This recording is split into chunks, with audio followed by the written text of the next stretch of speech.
बोलो जयकारा बोल मेरे श्री गुरु महाराज की जय। बोलो साचे दरबार की जय। बोलो श्री सतगुरुदेव भगवान की जय।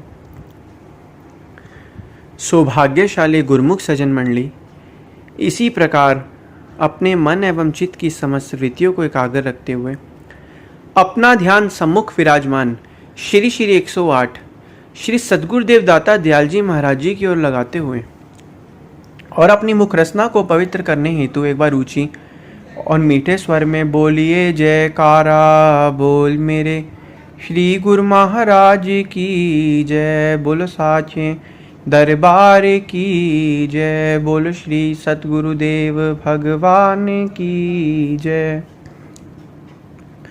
गुरुमुखों, सत्संग से बढ़कर कुछ भी नहीं है। एक बार की बात है, एक व्यक्ति एक गांव में गया। वहां की शमशान भूमि से जब वह गुजरा तो उसने एक विचित्र बात देखी। वहां पत्थर की पट्टियों पर मृतक की आयु लिखी थी। किसी पर 6 महीने, तो किसी पर 10 वर्ष, तो किसी पर 21 वर्ष लिखा था। वह सोचने लगा कि इस गांव के लोग जरूर अल्प आयु होते हैं, सबकी अकाल मृत्यु ही होती है। जब वह गांव के भीतर गया तो लोगों ने उसका खूब स्वागत सत्कार किया। वह वहीं रहने लगा, लेकिन उसके भीतर यह डर भी समा गया कि यहाँ रहने पर उसकी भी जल्दी ही मौत हो जाएगी, क्योंकि यहाँ के लोग कम जीते हैं। इसलिए उसने वहां से जाने का फैसला किया। जब गांव वालों को पता चला तो वह दुखी हुए। उन्हें लगा कि जरूर उन लोगों से कोई गलती हो गई है। जब उस व्यक्ति ने उन्हें अपने मन की बात बताई तो सब हंस पड़े। उन्होंने कहा, लगता है आपने केवल किताबी ज्ञान पढ़ा है, व्यवहारिक ज्ञान नहीं हासिल किया।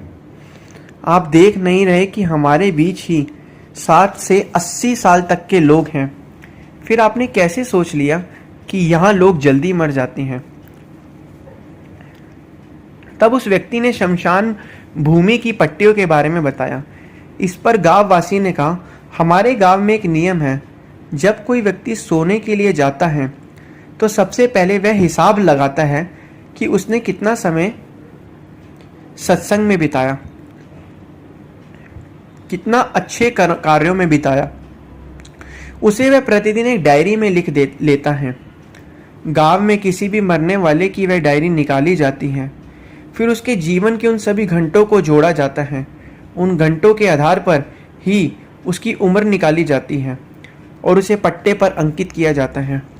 व्यक्ति का जितना समय सत्संग में बीता, वही तो उसका सार्थक समय है, वही उसकी उम्र है। सत्संग से बढ़कर कुछ भी नहीं है।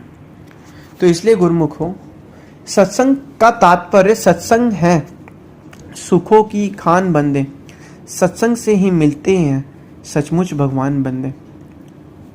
गुरुमुखों, तो कहने का तात्पर्य यही है।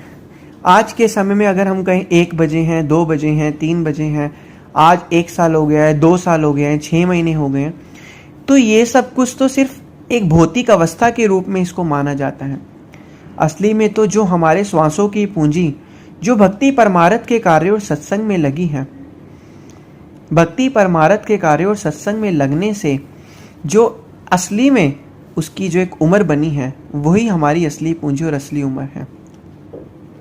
गुरुमुखों, सत्संग एक घड़ी से भी आधी घड़ी भी अगर हमें सत्संग मिल जाए तो सत्संग की महिमा, सारे तीर्थों और यज्ञों का फल हमें सत्संग में ही मिल जाता है। महापुरुष फरमाते हैं अपने वचनों में कि गुरुमुखों, सत्संग में आना बहुत जरूरी होता है, क्योंकि सत्संग में आने से ही मन के ऊपर जो विषय मैलों की परत चढ़ी होती है वो हट जाती है, साफ हो जाती है। मन निर्मल हो जाता है, क्योंकि निर्मल मन ही प्रभु के चरणों में और भक्ति परमार्थ के कार्यों में लगता है।